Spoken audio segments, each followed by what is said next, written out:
worlds. Right. What's up, guys? Gold Dang Bros here. We got the whole crew Squad up. here in Anaheim. So we're outside I'd say the main event center, really.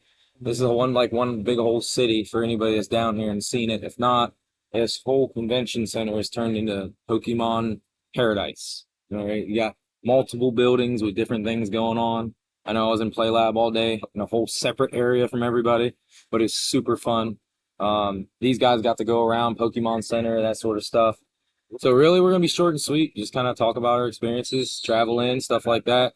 Hopefully, the connection isn't that bad. Mind you, we're running off hotspot outside, so we're trying our best. But we'll start off here with Tim here on my left. Yeah, so it's been pretty crazy. Got in yesterday, went to the Pokemon Center. I got lucky and didn't have to deal with the drama that all these guys had to do. I had a great slot. Unfortunately, kind of screwed him out because my slot wasn't off for 4 people.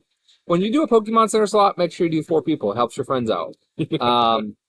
But overall, it's been great. I got to meet one of my sponsors today. So other than being part of the Gold Dang Bros, I posted on the 1st of August. I got sponsored to come out here by Austin Evans. Go check out his YouTube channel.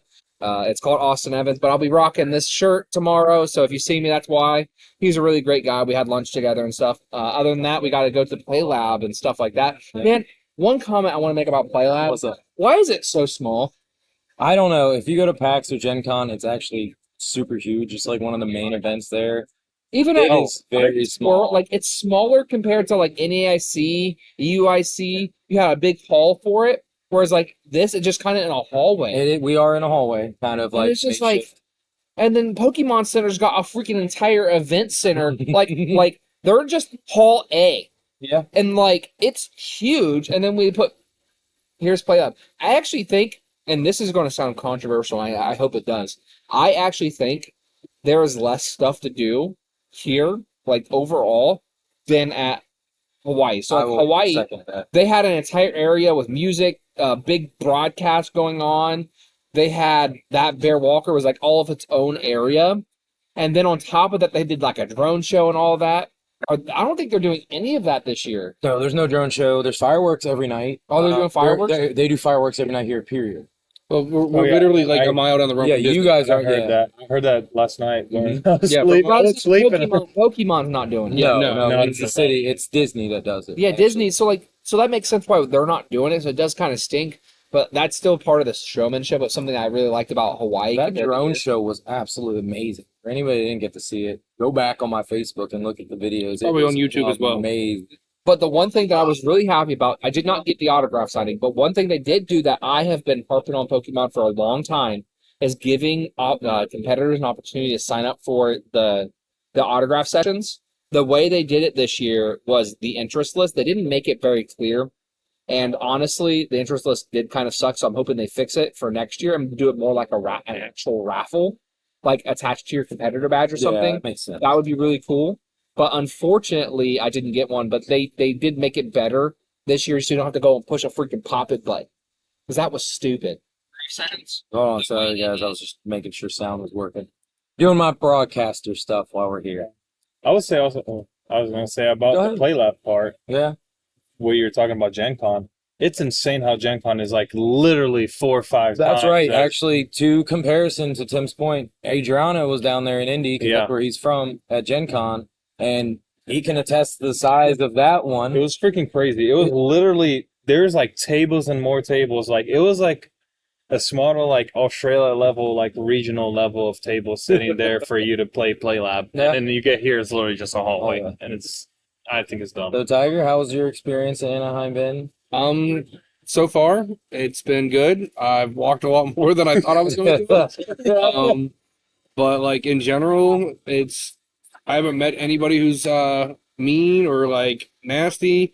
It does, depending on where you're at, smell like weed, which happens. It's California, it's completely legal, so nobody's shaming on that one. But I didn't get anything that I specifically wanted out of the Pokemon Center until Adriana was like, "All right, I got you with the mat." So I did end up getting the Arcanine mat. That's the only thing I wanted out of there. Which we're playing on tomorrow. Tim and I are both going to be playing on it tomorrow. Not the same mat. It will be different mats. Oh no, you're not sharing mats. What is this? Right. Come on now. Hold on, man. I gotta wait for my teammate to finish his match to get my mat. He's my dedicated shuffler. Yeah. But for anybody who's been following us, this is Adriano. He is trying to be an up and coming bro. He wants to join the team. We call him a specific name, but we're gonna go with the Brazilian Mamba Yes. for fun for everybody else. PG purposes. Yes, PG purposes, he is the Brazilian Mamba. Yep. But I met him, I don't know, 2 seasons ago. Yeah, it was 2 seasons ago. Indianapolis. At Indianapolis. He was playing Charizard. I was playing Arc Armor Rouge. I had a rough event that one. I hit 3 Chin Pals playing a fire deck, and within 5 minutes of sitting down and playing with him, he said, "What are you doing at my table?" I wasn't sure what he meant, and he was like, "You've beaten me before I even understood what happened." And then we became super good friends, and now we're here, and he's trying to become the next bro on the competitive team.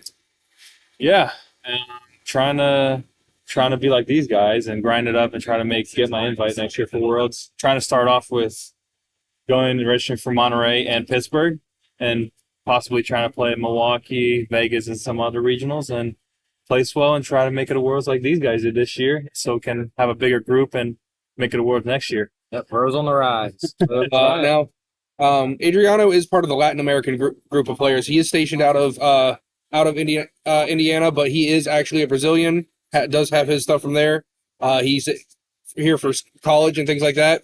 But he will be technically playing under the Latin American championship points, even though he will be playing here in America with us. Which is kind of great for him. Yeah, very. A little bit, but I would say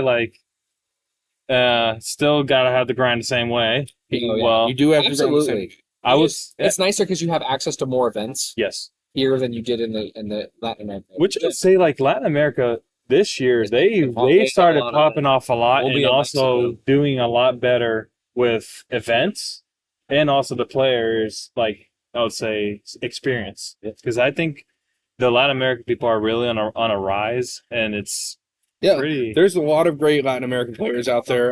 Pedro Pertusi, William Alvazito, a couple other ones that you might know of that we don't think of. Uchi, there's some great people that I know.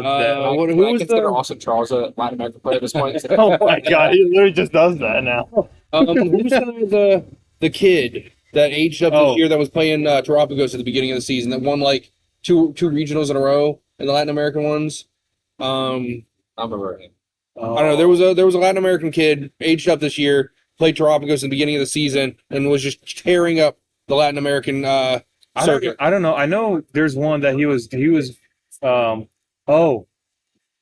Sasu. Yes, Sasso. Yes. I don't remember his first name, but yeah. I think it's Gustavo. Alguma coisa. I'm so sorry if you ever watched it. I'm so sorry if I get your name wrong. But he's actually really he's been, I think he topped one of the internationals this year too. Yeah. He won 2 regionals and he top 16 or top 32 of one of the ICs as well. So that kid is on the rise. Probably one of Latin America's newest and best up and coming players. But back to the bros. Yes. Sean, how's your weekend been so It's been good. I mean, like I said, I've been in Play Lab, which is what I kind of wanted to do. Play Lab's fun. I mean, I get to start everybody on their first journey. Play Lab's the one place where everybody comes to. Sorry, ADHD moment. Giovanni Sasso. Giovanni Sasso. Yeah. ADHD See, now we moment. got it right. Okay, but no, Play Lab is cool. If you haven't ever been to a Play Lab and you don't know anything about Pokemon, that's one place where you can come in fresh and we will literally show you everything. Or if you're a competitive player and you want to get a cool pin, you can get a cool pin. Adriano, get in that big pocket of my bag. It's a big one. Big. Oh, big one? Yeah, with a lot. So just hand me that fanny pack out. It should be in there. It's yeah. Well, while he's looking for it, I got the fanny pack. Yeah, so right here. So at Play Lab, you get these cool Play Labs. As you can see, this year's is Mew right here. These are previous years down here. It's been the biggest question I got when I'm showing this off was, hey, where can I get this one at? Well, you would have to go back in time in order to get that one or pay an arm and a leg for it. But anybody that's out here or ever sees a Play Lab, definitely go to one. Even if you know how to play the game, Go to Play Lab. We love seeing experienced players. We put some funky rules on it. We make you flip for your supporters and that sort of stuff. Every Pokemon's confused when it hits the active. Crazy thing. Just to make it fun, just to change it up. But there was a lot of people. They didn't put a count on how many went through. Tomorrow will probably be our busiest day. But today was pretty busy because there was nothing else to do, really. I mean, you had your Pokemon Center, your badge pickup, and pretty much anybody that was coming to pick up their badge just was like, oh, we got to pick up our badge at this time window, which that's my next time window to pick up your badge.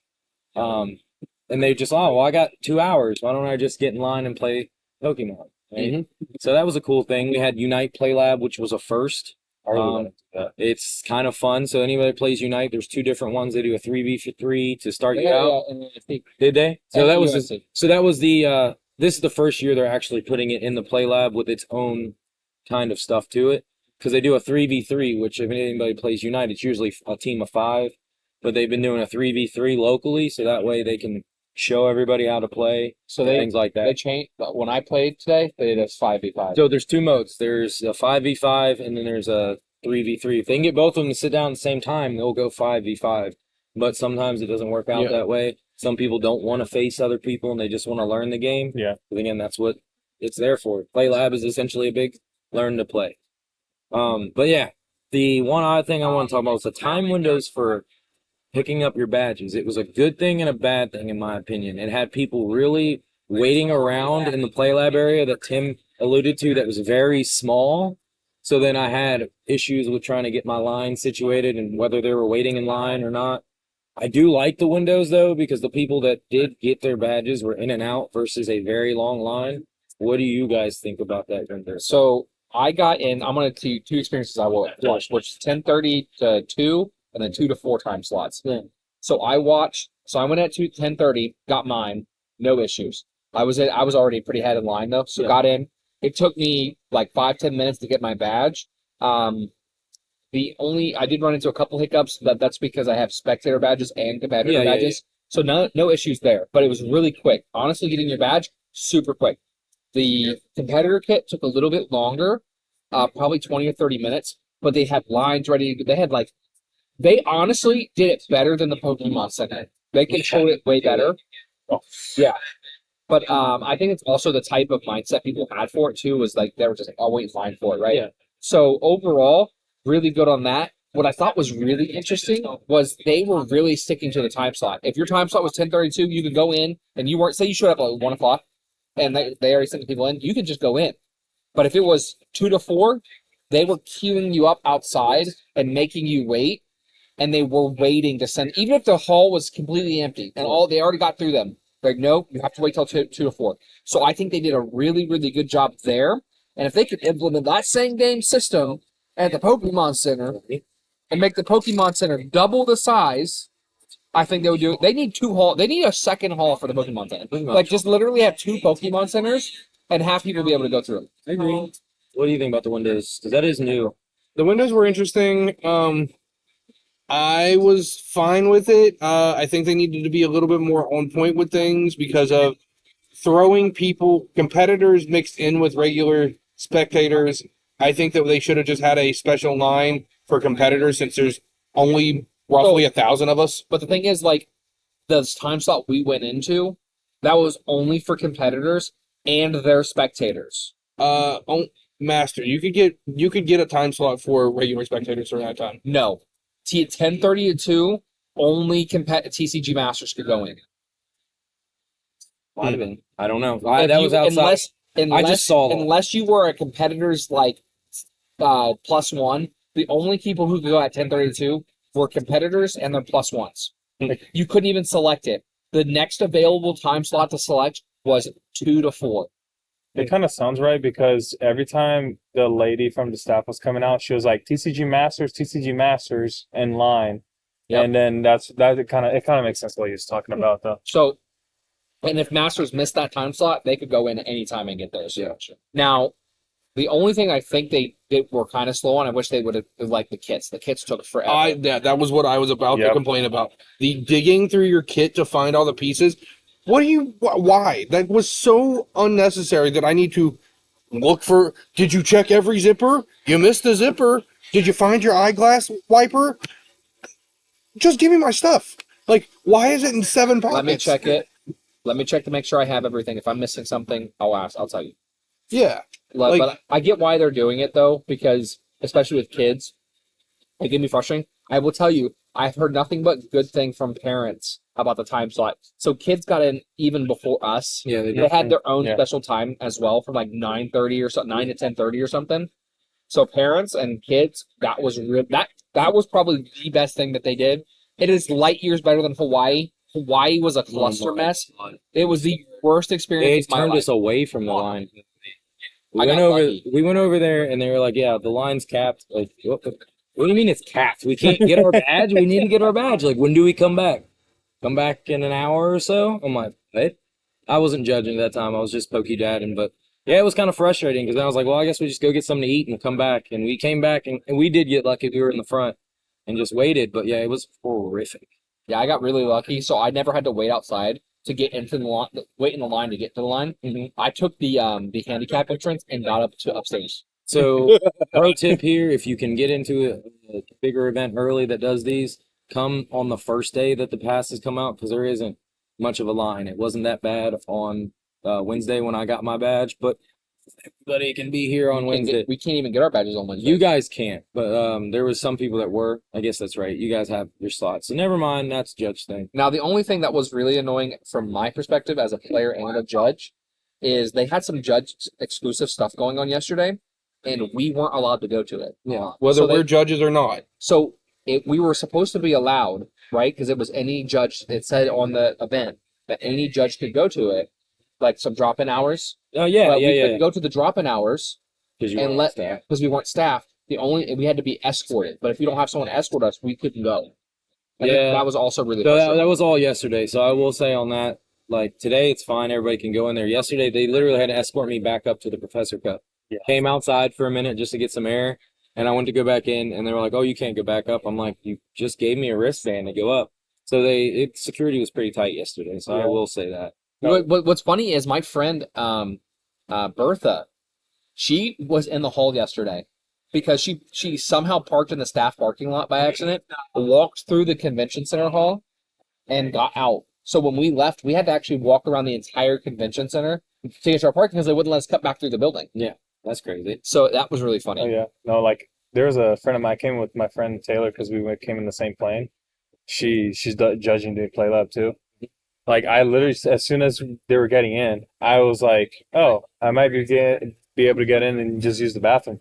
Oh no, you can't. Just get on. Yeah. She was like, "Yeah, this is the place I stay."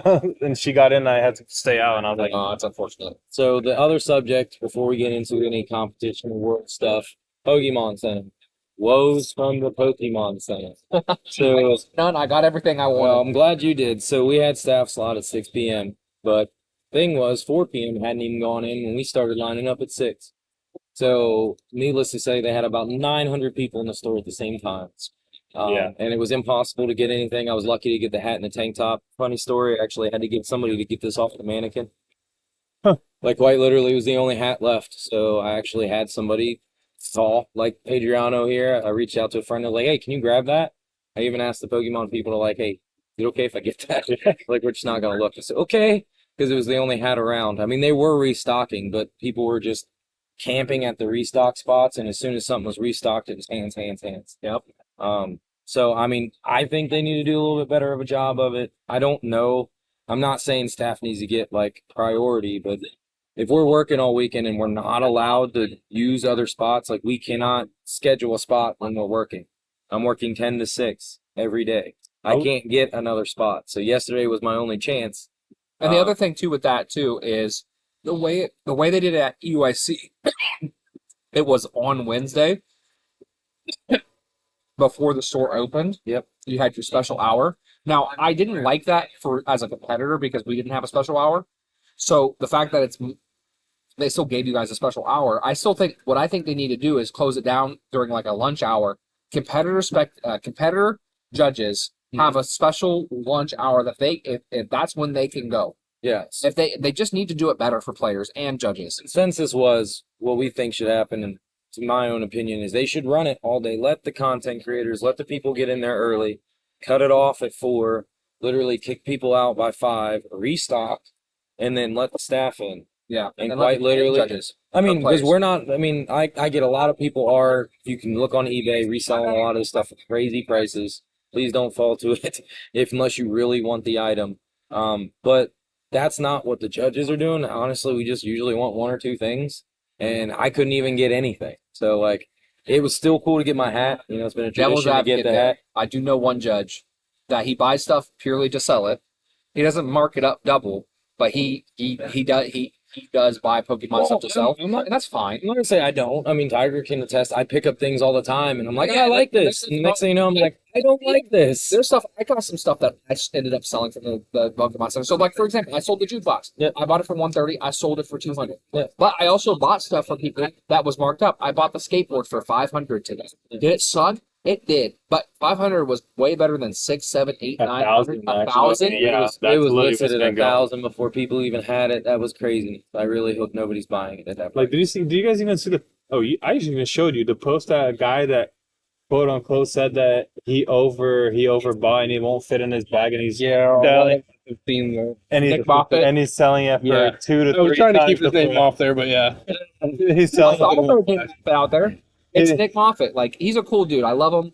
But man, he sometimes he doesn't know what he's thinking when he says stuff. And so I'll be the first to say he's a cool dude though. But yeah.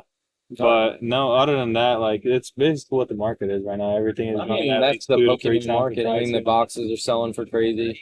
I mean, they're up to $300 for a Destin Rivals box or The whatever. ET, you know what's crazy? The ETBs didn't strip. Guys. No. No, that's Oh, still 140, I was 150. actually surprised. The people are selling the ETBs here for like 150, something like that. The Pokemon Center ETBs, and I thought it would be like 250 or 300. White Flare is not a popular set. It's not. It's got some cool cards, but it's not. It is a collector set. It is not a player set, so not as many people want it. So less people want it, and then on top of less people wanting it, it's not a collector set like Evolving Skies, where it has Yeah. Rayquaza, it has Eevee evolutions. Tell me the go-to Pokemon for Unova. Like, that's the Pokemon. There really isn't one. There's good ones. There's Zoroark, right? It's the legendaries. There's Victini, but like, there's not a standout Pokemon that has made Unova super attractive. Yeah. Like, there's not a Charizard. There's No. not a Greninja. I mean, what we had Typhlosion? Typhlosion. No, Yeah. was that Unova? No, that wasn't Unova. That's Johto. So was it in Infernape? No, Unova is not my best. Unova generation. is that's Embor, Superior, and Samurai. Yeah, one of the games that I didn't necessarily. Samurai- Oshawott is like the coolest thing for that region. So yeah, the Oshawa cards are like $40. Yeah. I actually traded someone. Like something really random today. I got the Oshawa card, which I was pretty. So yeah, so Oshawott is the best thing on the show. Before my laptop here runs out of battery, got a little bit more time. I do want to get to a little bit of the competitive talk. See, that's what everybody is here for at Worlds. So, leading with our 2 competitors. Last time I started with Tim. This time we'll start with Tiger. How are we feeling going in? The deck choice is up to you. Just how are you feeling? What's the vibes? I mean, I'm just gonna take this as another event. It's just gonna be with a lot better players. I am sticking with what I said last time. I'm going to keep the Charizard. I was almost convinced to flip. I was like this close, like literally this close to flipping.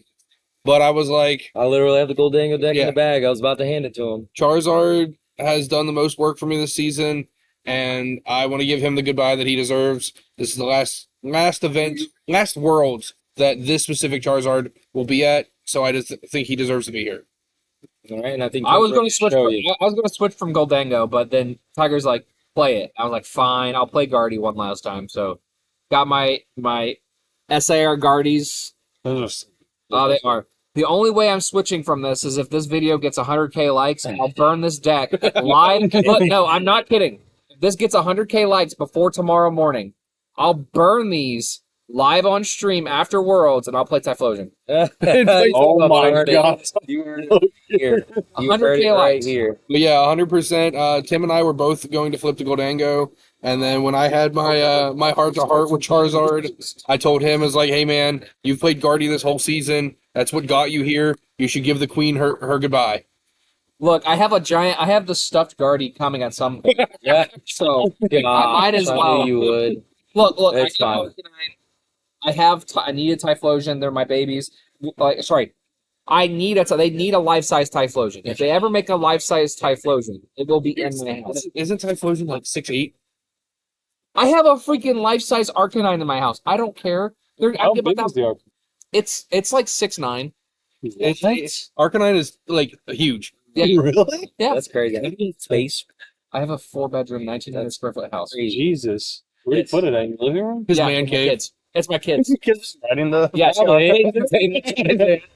they literally ride it like a horse. Why would you not?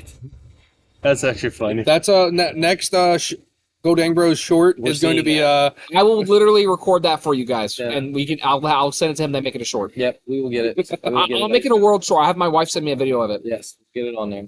That'd be awesome. What about you, Adriano? I know you're not playing, but what's your plans for tomorrow?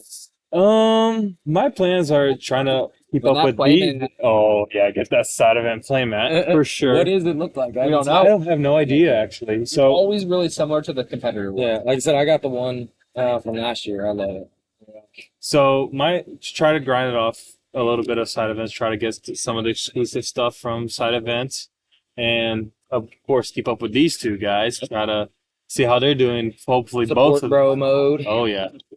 So, what deck do you think you're going to be running in these side events tomorrow, sir? Oh, the good old Thorns Bolt. Yeah. Stuck to that thing. I'm stuck to that thing. It's because It's going to tear up insides because people aren't prepared for that. They're playing their favorite deck that's going to be all abilities, and Oh my God. Thorns They're is gonna going to just- sit there and they're just gonna hate. what do I do? What do I do? For anybody who doesn't know what that is, that's the Iron Thorns Dragapult build. Adriano and I played it to Toronto this past year, season, regional, whichever one it was, however you want to put it. We played the same 59. If you want an understanding of how it works, I played on stream round 5, I think it was, with the deck. But the general basis is you use Iron Thorns to slow the game down, kind of like how Slowpoke works now, but instead of Badooing, you're item locking. I mean, you're ability locking. Building one. So you have a fat 230 HP Iron Thorns in the active, and you slowly draw a bunch of cards and use a bunch of Crispins to flood the board with energies. And then you just go, all right, cool, I've got a bunch of Dragapults, deal with it. You got Yeah. the Thorn cycle, as I call it, where you just cycle Thorns if you can. Yeah. And eventually you just get the Dragapult and just start smacking. And it's kind of hard. And yeah, and depending on the matchup, how we have the Toad Scroll, which can grab anything from a discard, put in your hand, which is good against A lot of things. Goldango. Goldango for sure. Yeah, But like the a Toad lot School of was it- definitely meant for the Goldango and the Raging Mold matchup. The Toad School we're talking about is the Slime Mold Colony Toad School with the ability that your opponent cannot play trainer cards that get things out of the discard. Let me rephrase it. Have a good night, guys. Yeah, so to rephrase, they can still play the trainers. They just can't get the cards out of the discard. So that's the other thing.